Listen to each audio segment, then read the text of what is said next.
What's up, guys? Welcome back to another episode with me, Digiman Cards, and who we got today? Well, the one and only Card Boss. How are you, my friend? Yo, excellent. Yourself? Yeah, really good, my friend. So we've tried to hook up for a while, as many people try to do with me sometimes, but unfortunately, with the time difference, it's incredibly Yeah, different. man. Where are you? I'm in Malaysia. Yeah. So, what part of Malaysia are you? in Kuala Lumpur, in capital. Oh, beautiful. Yeah. I've been there. Been there a long time ago, about 3 years ago. It's not Beautiful. too long ago. It's still beautiful before COVID. It's still beautiful now. Yeah, good. Yeah. So yeah, we're here today. We thought we'd combine and get an episode together, which is fantastic. So Card Boss does a lot of great Marvel card content, even more so recently, right? Oh, no. Thanks for that. No worries. And we wanted to just talk about where are we at in terms of Marvel cards at the moment, the market, kind of what's next, and what's happening with Marvel cards at the moment. Lots of stuff, man. Go for it. Let me get give me your thoughts. What are you thinking? Yeah. Anyway, so I think there's been a lot of talks about PMGs crashing, right? I think I've done some content. You have done some content. We talk about Goldin sales. Some of the last auction didn't really pan out in terms of prices. A lot of them were really showing low prices, and I think that really spooked a lot of people in the market, right? Everybody's saying that the PMG prices are crashing. Marvel cards as a whole, as a hobby, and it's all coming down, and people are saying a lot of things about that, and I find that yes, there's some truth that the prices of PMGs are being corrected, but it's still too early to say what's going on with Marvel as a whole, right? There is still a lot of things to collect. There's a lot of things to buy, and it's never centered around PMGs. And a lot of my content talks about that. It's not just about PMGs, and I believe you agree, right? It's not just about the PMGs, right? 100%. Yeah. So you look behind me. None of these are PMGs.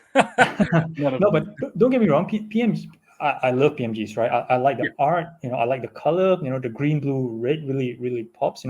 If you ask me, if PMGs are my favorite cards, as in type of cards within Marvel, yeah, it probably be ranked top 3. Don't talk about the value. I'm just talking about the aesthetic, right? They look awesome, right?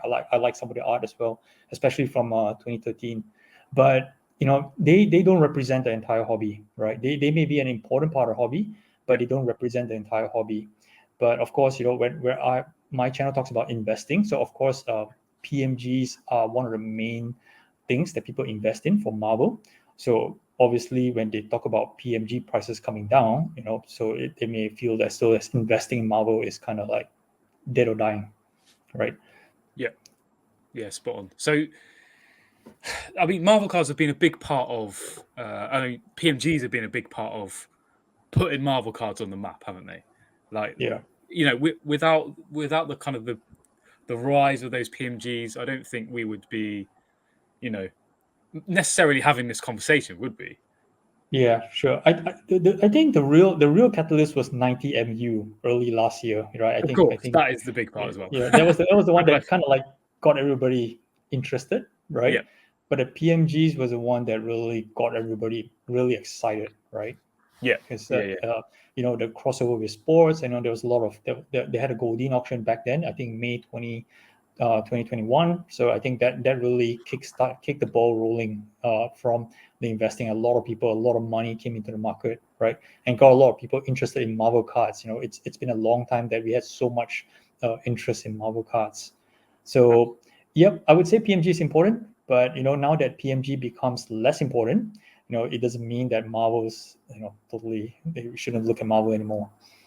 No, that's right. And what do you think? We talked a little bit about where we're at with PMGs at the moment, but what are we saying about the investors in those cards that have purchased at these high prices? What's your thoughts on that? Like, are those people gone?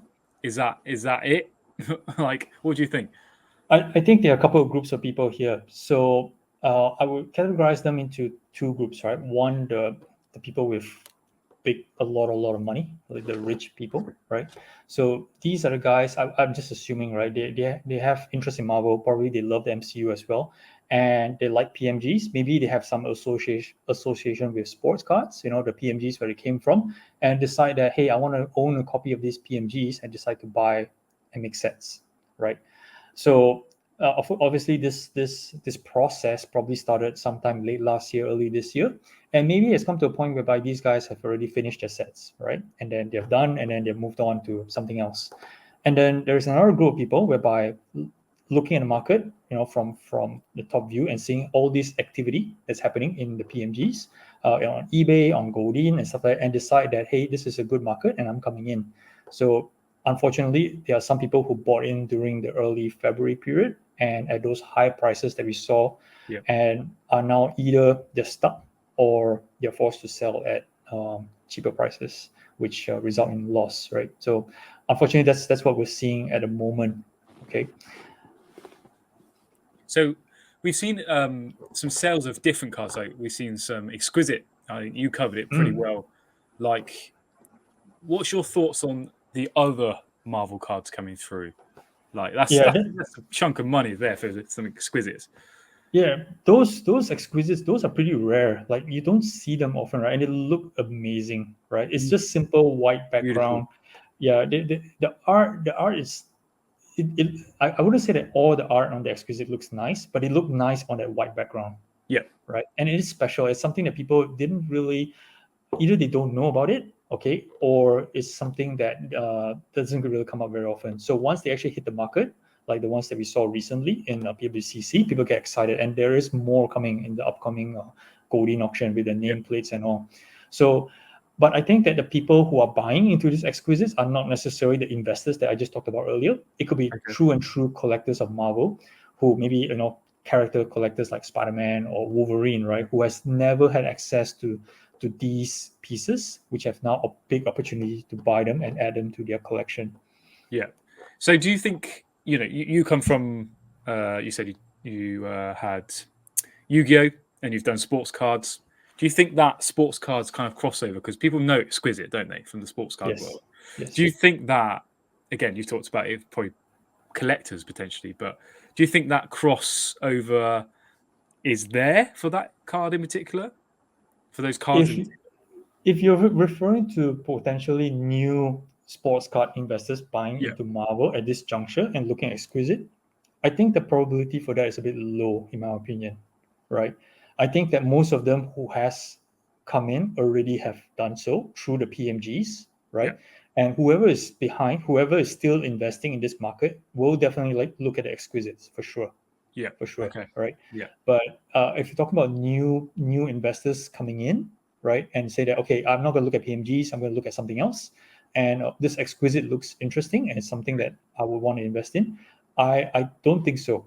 I really don't think so. Right. I think this is a huge opportunity for collectors, and I think that you will see prices really going up, but it's not necessarily driven by investors. Fine. Got you. So on that point, what do we think is going to happen next? We got another batch of Marvel cards coming up on Goldin auctions. What are we? And I'll give my opinion too. But what are we thinking happens with those cards in particular? It's hard to tell, isn't it? Yeah, it's hard to tell, man. The one thing I can say for sure is this batch of cards coming on Goldin is definitely better than the last one. Yeah. Right. So the last one had, I think we had a Spider-Man blue, we had a Wolverine blue. Okay. Then I think aside from that, the quality really was way down from there. Like lots of PSA 6 and 7s and like that. I think this time around the quality is a bit better. I think there's nothing lesser than a BGS 8. So, but of course, what's missing is big names, right? We don't see any big Spider-Man PMGs. We don't see any Wolverine PMGs. We don't even see a Deadpool, I think. Yeah. So I think the best is like Ghost Rider, Doctor Strange, Magneto. So I think even though overall the quality is better, but they're missing actually some big names. So one thing I think I foresee happening is I believe there's 70 odd Marvel cards that's going to pop out on Goldin, not just PMGs, 70 something. Yeah.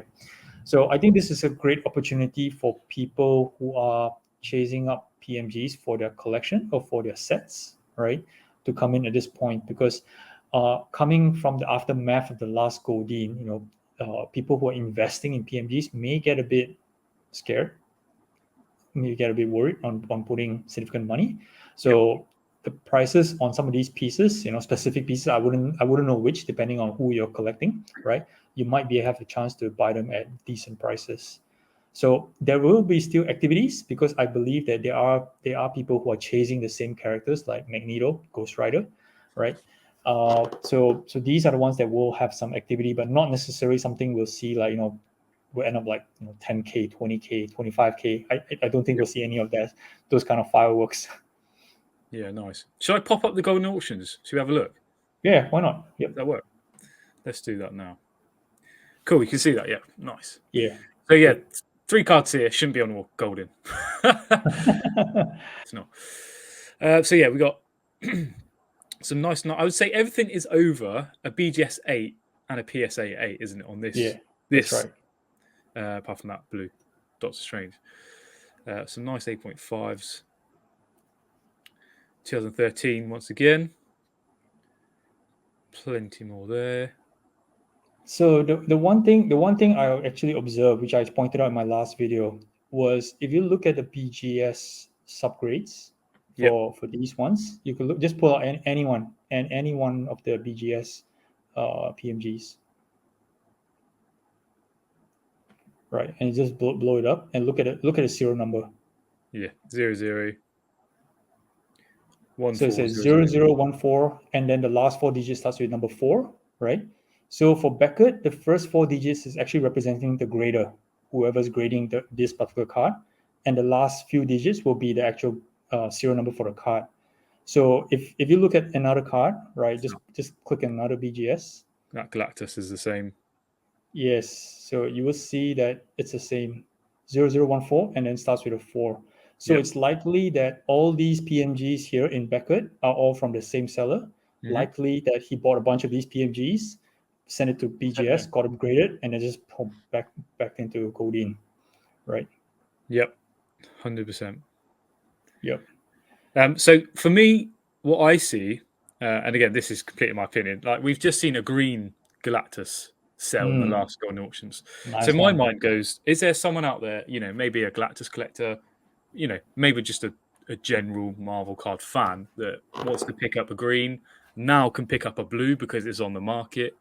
Do you like? I think that's potential. There's potential there for someone to buy that up. Definitely. So this is one of the best times that if you are a Galactus collector, or maybe even you're speculating on Galactus per se, right? So this is kind of like the best time to look at these pieces and to try and get in at affordable prices. Now, what's the definition of affordable, or what's the definition of new pricing for the PMGs at the moment? I don't really know, right? The last Goldin auctions really set the bar for that PMGs at, not really the bar, but more like the floor in a sense, right? It's kind of spook people out. Will it go lower? A lot of people say yes, but again, it's up to you, right? There's no fixed price on this. Yeah, 100%. So I've heard a lot of people, especially on Instagram, things like that, they're going, I'm buying as much as I can right now. Talk about like bull runs and things like that. I don't know enough about markets in that sense, but no, there's nothing wrong with that. I can tell that there are some stores, right? I'm talking about store owners, right, who believe that yes, I do see PMG prices coming down, and I think that I should get in at this point, because there will be a time where these PMGs will become popular again, right? When would that happen? We won't know. But the stores are the ones that has that kind of holding power. More so than you and me, right? So they can just stash it aside and then wait for the time to come, and then we re-release this back into the market. Yeah. So I've pulled up these two. So 2015, 15 different red PMGs, and then you've got 8 different. Like, when you're looking at this, do you think, from an investment standpoint on this occasion, is that worth buying? Obviously, it's hard to tell where your price sits, but is that worth buying then to grade? So let me tell you my observation when I see these kind of sets popping up, right? So a couple of scenarios. The first scenario would be someone tried to put together a set but couldn't get there, right? And decided to abandon, right? So that's one possibility. Another possibility is somebody bought lots and lots of PMG raids, graded the best, and decided not to grade the remaining because the condition's not so good in a sense, and just put the rest all on auction as a lot. Yeah. So if you're buying with the intention to grade and try to get some premium, you might be taking a little bit of risk because these ones may or may not be filtered through. If you come to the former reason that I gave earlier, then maybe they may be in good conditions because maybe they just abandoned the set and just decide to put it out into the market, right? So likely the conditions are good. But if they've already filtered and just graded the best ones and just left the remaining behind, it's likely that there might be some flaws in some of these PMGs. Yep. Right. 100%. Yep, agree. So yeah, fascinating. I mean, it's really hard to tell from these scans, like the condition of the shape of the cards. So like, when I wouldn't invest or buy these without looking at them in person. But that's just me. But of course, if you had the money, right? So how will I tackle with something a lot like this would be, I'll look at. I mean, if you go back to that lot of the 2015s of the, I think how many pieces were there? 10, So 12 pieces, 15 pieces, right? So I think that there are some big names there, are like Magneto. I think that there's Loki there, right? So just a few big names, right? So I'll be focused on the values of those bigger names, and I'll just give like a little nominal value for the remaining characters like Iceman or She-Hulk, So if concentration on the values on the better characters and just a nominal value on the others. So if it doesn't work out, at least you didn't overly pay for those not so big characters. Yeah, nice. So this Gambit's an interesting one for me. BGS 9. That's not something I've seen pop up at all in the last few months. So that'll be fascinating to see where that one goes. Gold label. Do you think there's a premium for a gold label? This is a Dark Phoenix. Do you think there's a premium for that one? Of course. I mean, whoever is character chasing, for sure, right? PMGs in gold label or PSA 10s, they are so hard to come by, right? Yeah. We saw that Black Widow sell for $28,000 last week. Yes. So that's a miles in front of all the other stuff that's sold next, right? Why? Because PSA 10 is so hard to come by for PMG. So even if you're not investing, say it's a piece that you hold it's so difficult to obtain. Yeah, 100%. So yeah, below we've got, which is just, where does this one go? I would say, I mean, I don't know, but BGS 9.5 for this green Gambit. I'm looking at that one because I have. Oh, here we go. I have this one here. Wow, nice. So maybe he needs to find a pair, but I think that's gonna be out of my reach as well. Yeah. What grade did you get on that? This is a PSA 9. Nice. That's solid. Yes. From 2028 metal, yeah. Fair play. So yeah, 2015 Gambit, BGS 9.5, and really strong Venom, BGS 9. So I wanted to touch on 2013 versus 2015. So obviously we both know 2013 is the first Marvel PMG set. Yep. I've always thought that's really, really important when it comes to firsts. Like, that's my humble opinion. But what's your thoughts on that? Like, is that accurate in your mind? For the PMGs, yes. Yeah. So 2013 will always be the iconic first set. So first PMGs. So they definitely will command the premium on overall, right? But I do hear some people saying that the 2015 art looks better. I tend to disagree on a lot of the pieces, right? But of course, the 2015 do have some first as well. Like Namor, Star-Lord, a few others, right? So it's everybody has their preferences. I like 2013 because of its nostalgic value, for sure, right? And 2015's first Gambit as well. So definitely there are people who like the 2015 lineup better than the 2013, for maybe because some of their favorite characters like Gambit, Star-Lord, and Namor, so it's on that lineup. Yeah, nice. So yeah, scrolling down a few more. BGS 9 Cap. Nice Black Panther. Be interesting to see where that Deadpool goes. PSA 9. Yep. That Captain America is pretty interesting. So Mm. you see the Captain America that has that print line in the on the side towards the Yep. left. Yep. Yeah. So that usually, when I talked about this in one of my earlier videos, right, whether or not this line would punish the PMG grade. So, but based on my personal experience, it hasn't punished the grade. Right. So So they've just said that it's, that's part of the card, yeah, part of the yeah. set, and that's the way it is. Yeah. Yeah, so a lot of times people had the impression that when you see this kind of print lines, they just automatically mark one grade lower before looking at the corners and edges and stuff like that. But apparently, this print line doesn't hurt the grade, as far as my own personal experience. Interesting. While I've got you here, I wanted to talk to you about something. We haven't discussed this, but error cards. Like you've been in other card markets, you know what's going on there. But what's your thoughts on Marvel error cards? It's Because niche. it's really, really difficult one.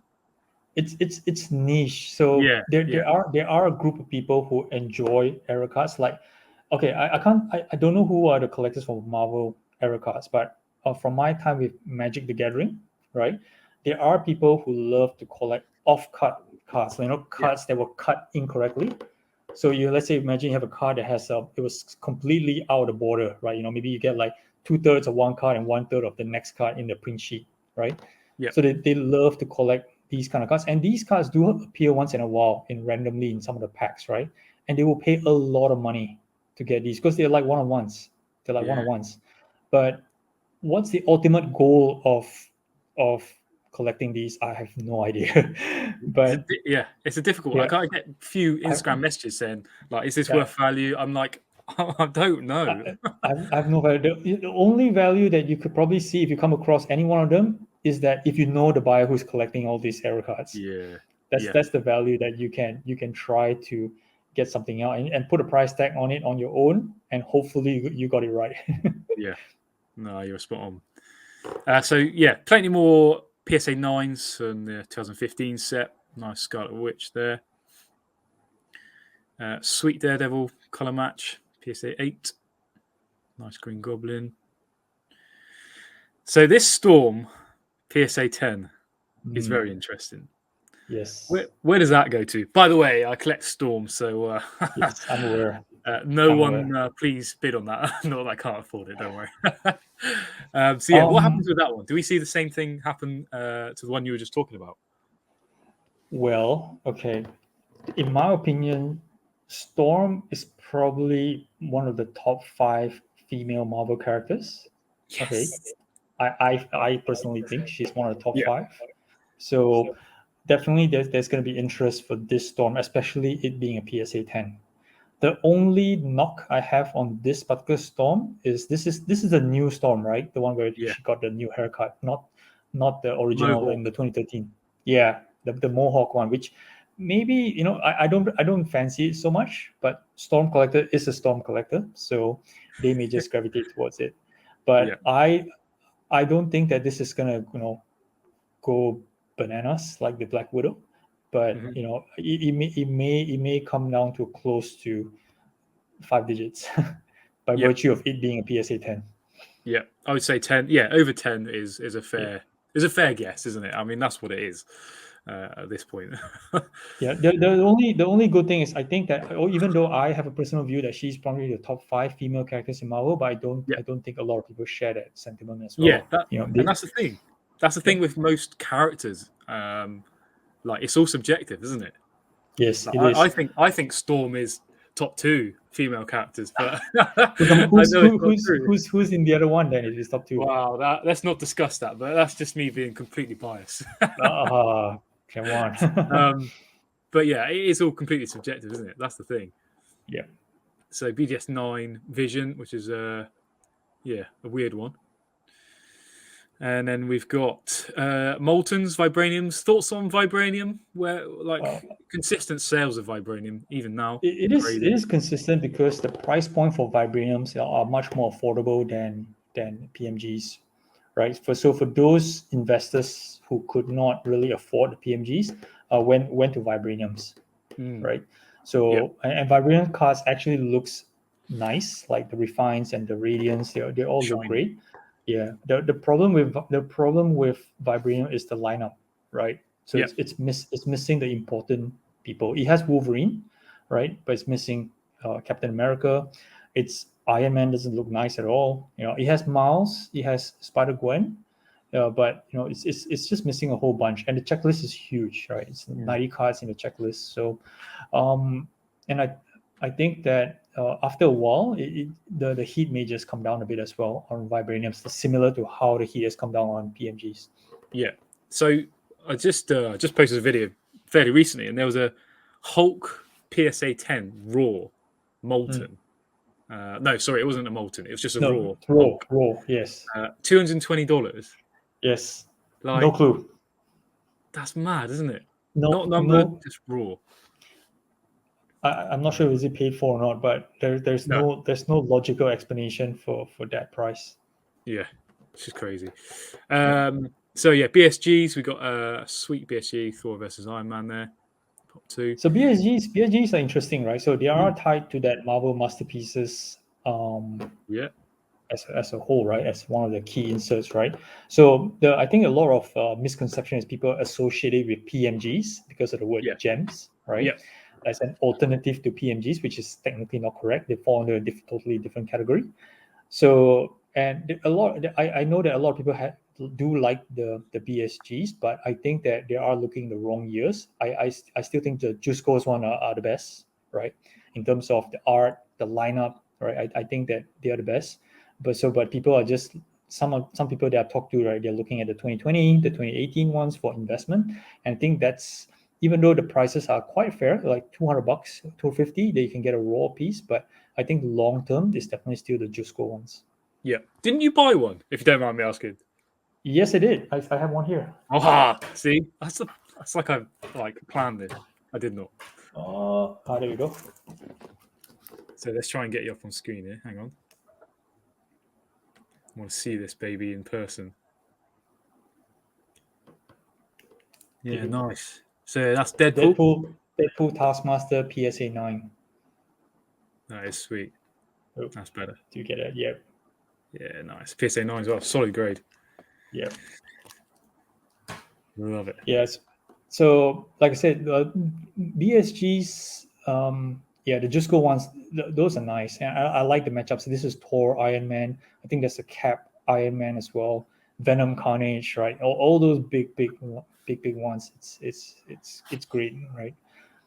They are cool. Very cool. And then we move on to the 2016 Marvel Gems. So we talked about it a little bit briefly earlier. Yep. So we got the nameplate. So this is a Omega 10 of 10 in a PSA 8 Doctor Nice. Strange. Nice. So again, not something we're seeing at all on the market. So as I said in my kind of preview video, like I have no idea where that goes because I haven't seen it. I haven't seen any sell. So yeah, what happens with that, do you think? Well, okay, so a couple of months back, I had somebody who messaged me on DM, showing me a collection of the nameplates. Right, I'm not sure if this is the same seller. I don't remember the serial number. Right, I do remember seeing a bunch of nameplates, including, I believe, if you scroll down, there's a Spider-Man here as well.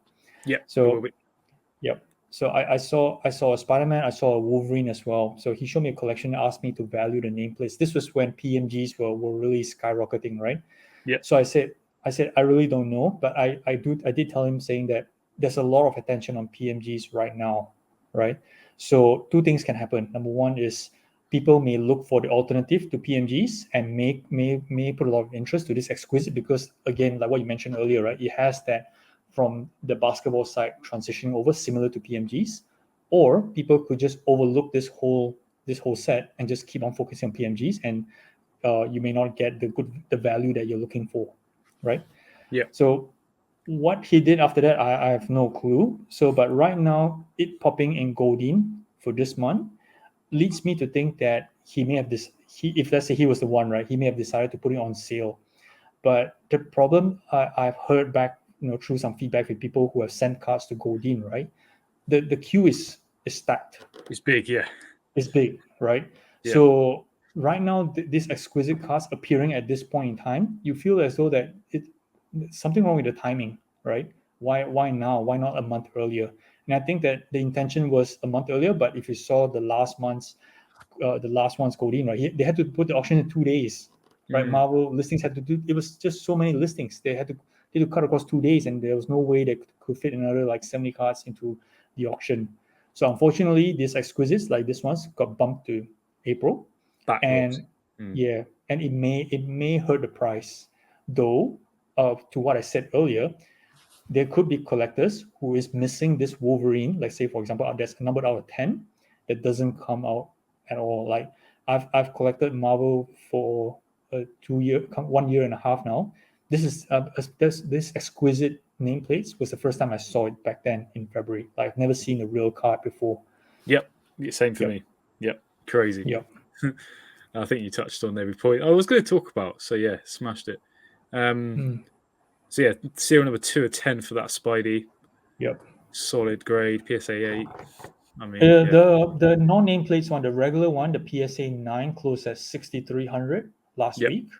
Yeah, this one here, even though it's in a PSA 8, my expectation, this is going to be to a collector, not investor, right? To a collector, this could be a $30,000 card. Yeah. So the other one was I think you're right. So the other one was a numbered 1 out of 30, wasn't it? I don't remember. Was it alpha? I don't think it's alpha. It's numbered out of 30, not 1 out of 30. It's numbered out of 30. Numbered out of 30, yeah. Yes. Yep. Nice. Okay. Nice. So yeah, we've got Scarlet Witch to end the listings. So yeah, PMG greens for 2020 medals. It's on a world on its own at the moment. Yeah. So yeah, do you want to touch on that a little bit? Because I did a quick video today going through some recent sales. But yeah, what was your thoughts on those green PMGs from the 2020 X-Men Metal? Because you did a video, which was great. Yeah, I touched on that because from just what I heard as well from some of the other people out there, that there are two people who is trying to put together sets. So they are kind of like racing with each other to try and get the missing pieces, right? And there is some perception to say that anything that's under $1,000 for a PMG green is cheap. So do pick them up. But X-Men 2020 is a 200 card checklist with probably like 10 or 15 good cards, right? You know, we have 4 versions of Wolverine, 3 versions of Deadpool or something like that, right? So those are the good cards that's worth some money, but the rest of the characters are so slim, right? And to pay $1,000, you know, for let's say a PMG green Sunspot, I just don't see it. I just don't see it. But people are doing it, right? So are they chasing because they're looking at the comms for the last PMG green sales, which, well, what I reminded people, right? Don't look at the comms because there are two people who are chasing the set. They're fighting with each other, you know. Yeah. So they are pushing the price up because they want to complete the sets. So if you're dragged along with them buying these low end characters, there's nobody to sell to once it's all done. Yeah. Right. Yeah, for a single card. Yeah. Yeah, for a single card. So it's fine if you buy one of those top characters like a Scarlet Witch or a Deadpool or Wolverine. That's fine because there's always these character collectors which you can sell to later on. But if you buy those other characters, right, it's I don't see them, you know, getting additional value. Even though if you grade them, if you get a PSA 9 on them as well, right? It's nobody's going to pay you a premium on those characters. Yeah, spot on. And so that brings me a nice one to kind of are you actively buying Marvel cards at the moment?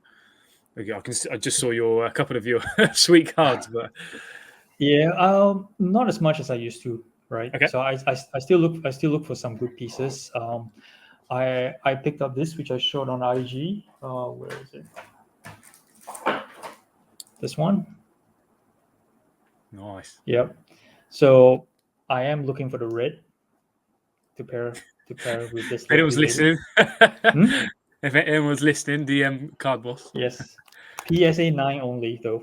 Okay. So yeah, so I'm looking for a few certain pieces, not necessarily related to any particular plan or anything like that. You know, I like Spider-Man, I like Miles, so naturally I like Gwen as well. You know, put those two together, so they look great.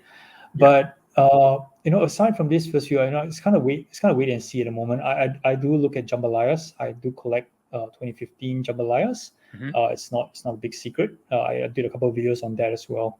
So, but aside from that, I'm not really looking into any. I don't foresee anything that's popping out. I did had a good look at Marvel masterpieces, but it's not that it's not a great set. I know I like some of the art, but I think that from an investment perspective, maybe it's not the right timing for me at the moment. Okay, fine, got you. So, what is next for Marvel cards? Do you think? So we're going to see. We've just seen, so PMGs have fallen. We've seen that happen. We've got a new batch of Goldin auction coming through. So what does it look like in a year's time? Like obviously with that, we might have Spider-Man Metal out at that point. Yeah. So is that going to really heat things up again? Like we're going to go up and down, up and down? What do you think? Yes, I definitely Spider-Man Metal is gonna create a lot of buzz, right? It's sold out, even though it's been delayed and stuff like that. So, but everybody's waiting for this set to come out. So, the two things can happen, right? Number one is the set, the product is a smash hit, right? Yeah. Cards look great.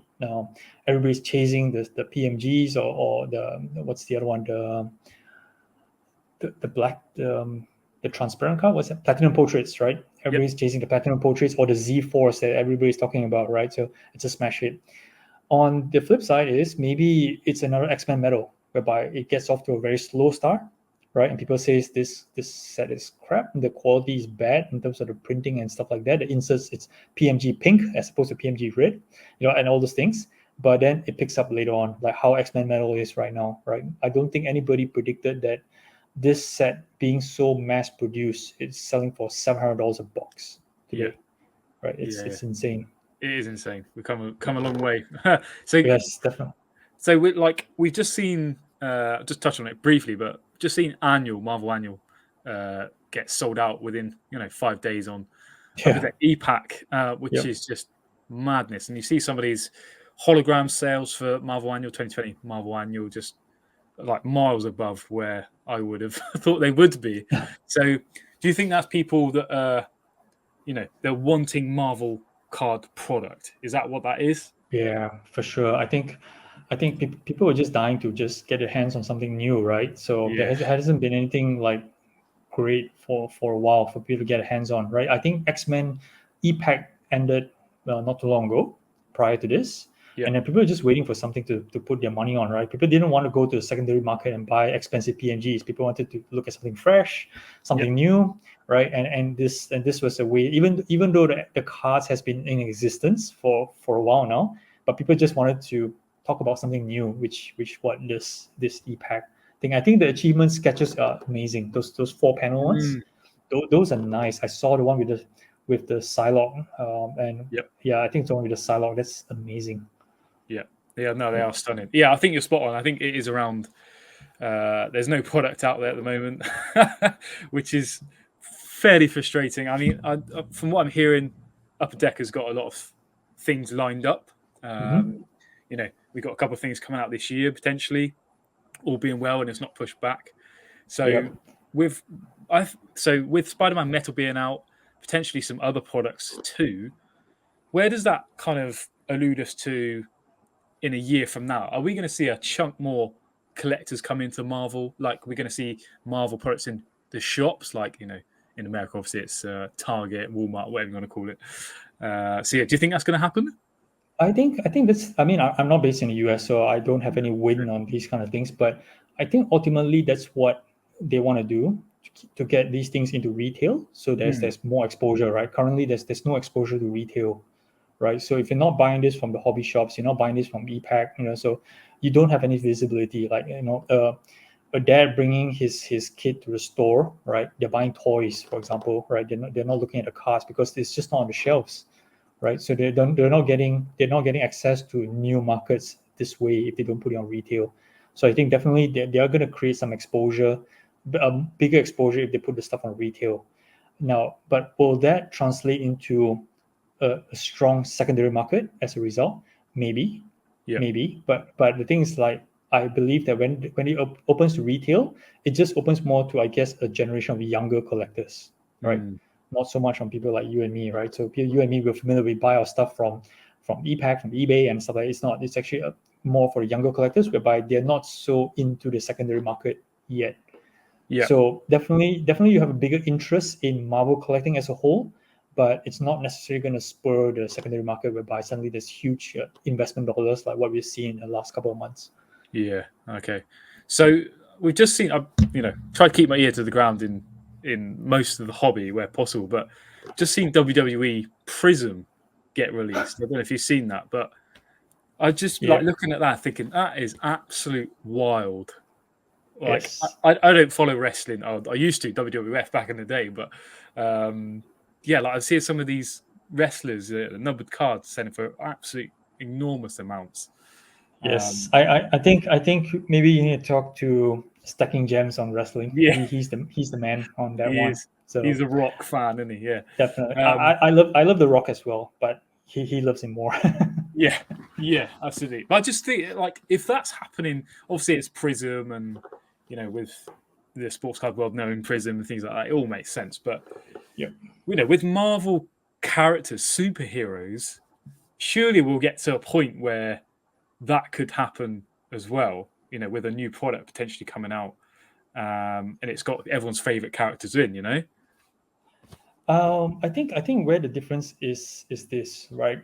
So Marvel has been the longest time, right, with Upper Deck, right? I mean, of course, you're going through all the different iterations, but so even though if Upper Deck releases some amazing product, call it, Marvel Diamond or whatever, or not Diamond, but we had that Diamond, but something amazing, right? Yeah.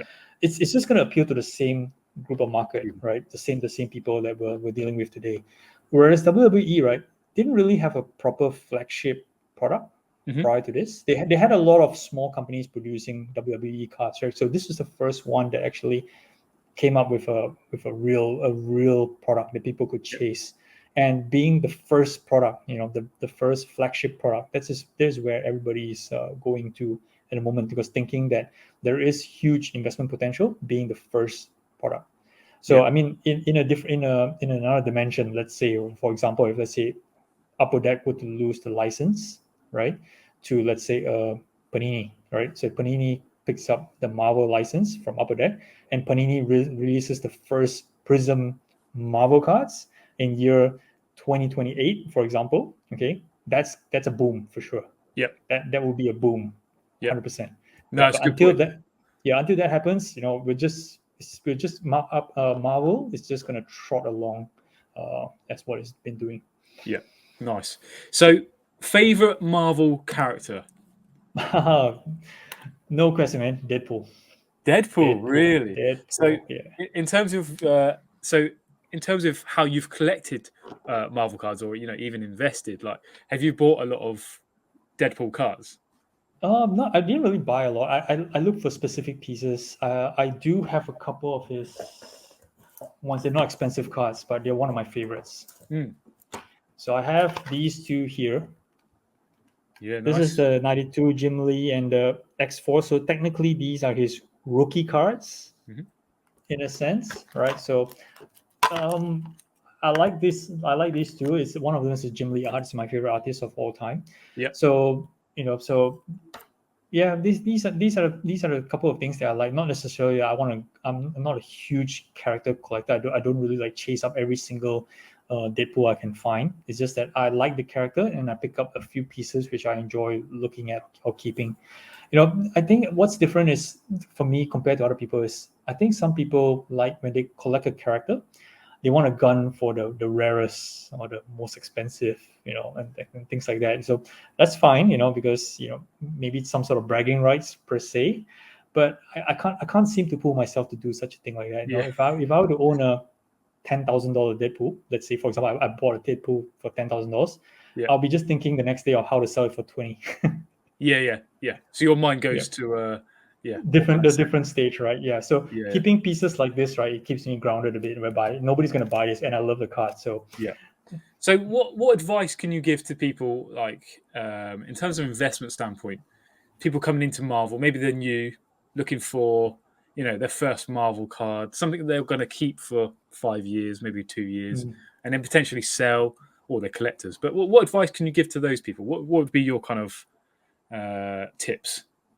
I think you got to pick the right characters, right? So okay, you may be a Storm, you may like Storm, okay, or you may like Psylocke, or you may like Havoc, those kind of characters. That's fine, pick a few pieces that you like to keep for yourselves because you love those characters through the comics or whatever. Yep. But when it comes to investing, you got to buy the top characters, right? The Spider-Mans, the Wolverines, the Deadpools, right? So, or the Venoms. So even though you don't like these characters, maybe you dislike Spider-Man because you don't like the way he's being portrayed in the comics or whatever, you don't like friendly neighborhood Spider-Man for whatever reason. But like it or not, these few characters, they are the main investment cards, investment worthy cards that you need to look out for before you consider any other characters, right? So some people like to speculate on characters depending on, for example, upcoming movies or upcoming series and stuff like that. I don't actually advocate to that because the lifespan for that is kind of short-lived, right? So maybe like we're leading up to the series and the series goes up on TV and then it's gone, and then the interest in that character goes with it. And sometimes it doesn't really pan out as well, right? Maybe you think that this person's coming to MCU and then you buy a lot of his cards and then it just doesn't really go up because there isn't any interest on that character in general. Morbius. Yes, Morbius was a great example. Though I have to admit that I was very, very wrong with Moon Knight. Yeah. So I didn't expect Moon Knight to be as popular as he is right now, and didn't expect his cards to be as popular as it is right now. Yeah. Right. Like his cards are selling better than Doctor Strange, if you believe it or not. Right. So it's because of how the characters portrayed in the show, right? So even I was wrong because when I know Moon Knight, I know his character and stuff like that, but the way it's been portrayed in the show, I didn't expect that at all, and whereby it's amazing, right? And people love it and quickly gravitate towards his cards or comics for that matter. So I think that situations like this doesn't happen very often, but it does happen. But I wouldn't bank my investment strategy to just this this method. Yeah, based on that. Okay, so top characters. Top characters.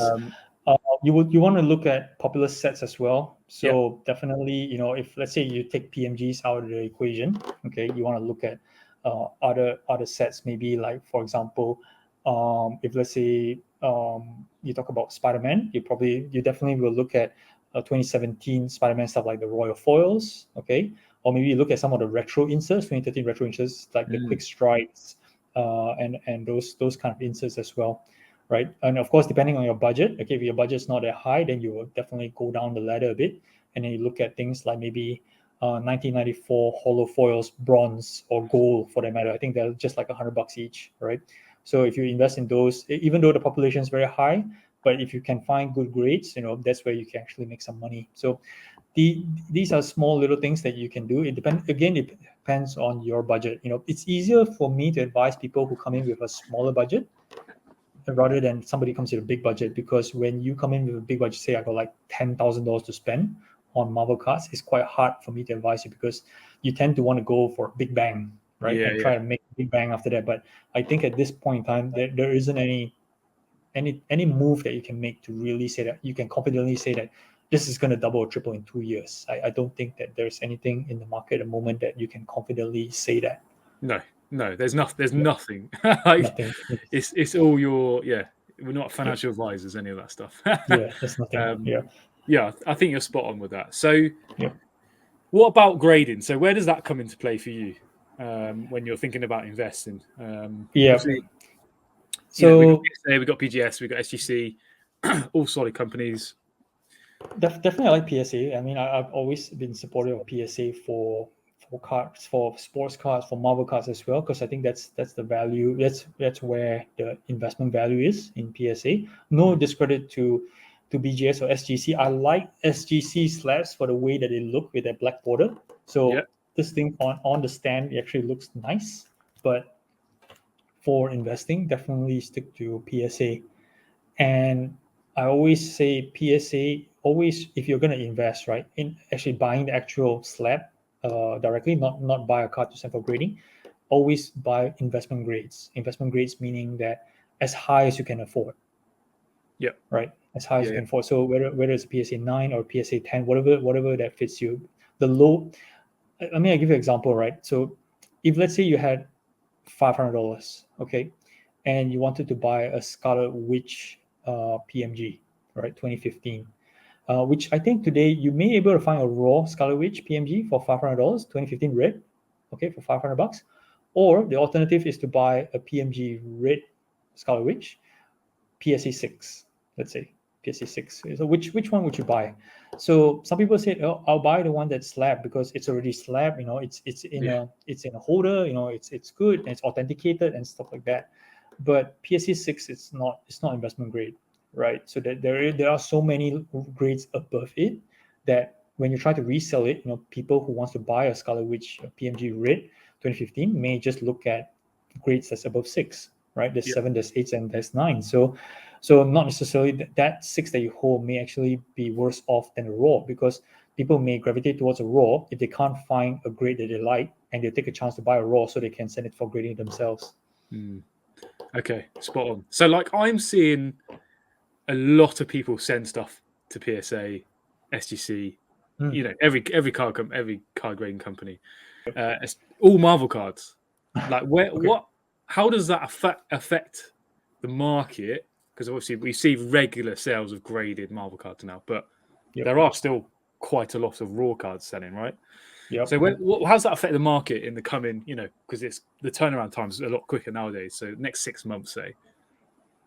That will be a problem. You reckon? Yes, that will be. Okay. So I'm going to share my experience with sports cards, right? So sure. In 2021, before PSA had a shutdown, right? A lot of people sent in stuff to PSA, and that's why they shut down in the first place, because they couldn't cope with that kind of volume, right? So at that point in time, when the basketball cards were really hot, so people were buying like the raw cards at high prices, right? Thinking that they can send it to PSA, get them graded, and sell it for even higher, right? So that's the plan.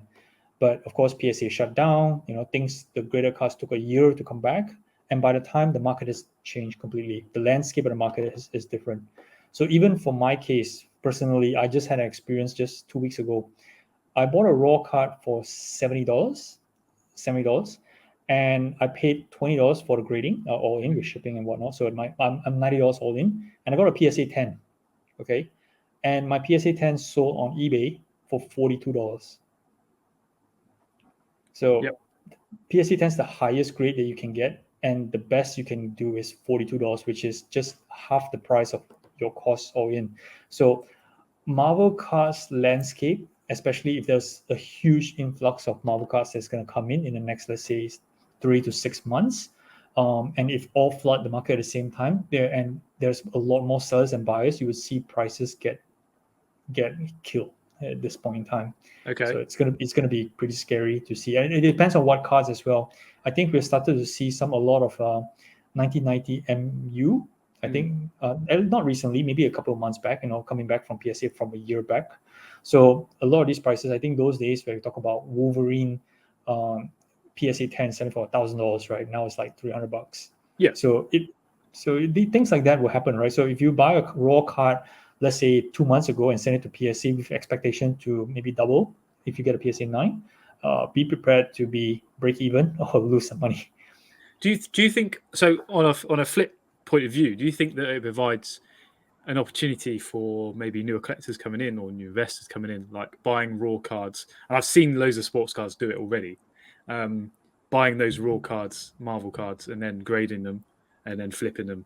So do you think that will happen too, or are you still in the kind of concerned camp? I think people are doing it already. Okay. The only downside is PSA economy now. It's $50, right? It's not cheap. It's expensive to grade one card. Okay. And Marvel cards, if you talk about, aside from, let's say, don't talk about PMGs, right? You talk about other kind of inserts. They're generally on the lower, more affordable price kind of levels, right? You talk about like 100, 150, around there at most, right? So to pay $50 grading for a card that you paid $100, maybe if you get a PSA 10, it sells for, let's say, like $350, right? It's not even sure whether it's worth the risk, because what are the chances of getting a PSA 10? What if you get a PSA 9 or worse, Yeah, an yeah. 8, right? Yeah. What happens? So it's only worthwhile if, let's say, you bought let's say a $500 card and you paid $50 for the grading, and it comes back a 9, let's say a 9. Don't even let's not dream about 10. It gets back a 9. Then Yeah. you can sell it for $1,000, right? That's workable, right? The upside is there. That's worth the $50 risk. But anything below that threshold, it's kind of like doesn't make financial sense. So a lot of people get caught up with the excitement of thinking that when I send something for grading, it's like putting through a magic sprinkle dust. We put some magic dust on top of your card, and then suddenly it worth a lot more money. But Yeah. it doesn't work out because PSA grades are still subjective. You don't get 10s and 9s all the time, right? You get 8s and 7s as well. And what happens, right? You may sell your 9s at a profit, but you take your losses at the 7s and 8s, and then the day you're even yourself out, and then you're just back to square one. Yeah. Nice. Okay. Perfect. So yeah, we're almost at an hour here. So I have one final question Yeah. for you, my friend, and Cool. it is: what is your favorite Marvel movie? Oh, The important question of the day. I think I enjoy Logan the best. I think as a story, I Yeah. enjoy Logan. I mean, I love the action from Infinity War and Endgame. The action scenes are great, but Yeah. as a story, I kind of enjoy Logan the best. Yeah. Yeah. Nice. Love it, my friend.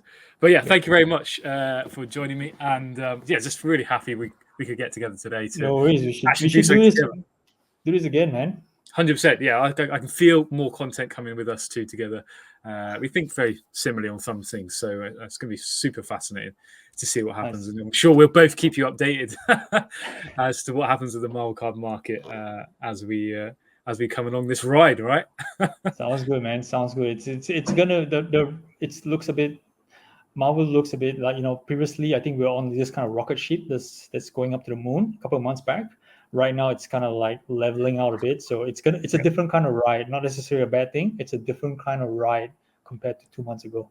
Correct. Yeah. And Yeah, I always say the market is the market. That's my definitely. saying. Is like there's Definitely. ups, there's downs, there's ups, there's downs. Like that's the way it is. But yeah, thank Right. you very much for your knowledge and really insightful thoughts as well. So yeah, appreciate it, mate. Thank you very much. No worries, man. Talk soon, dude. See ya. Thanks. Cheers.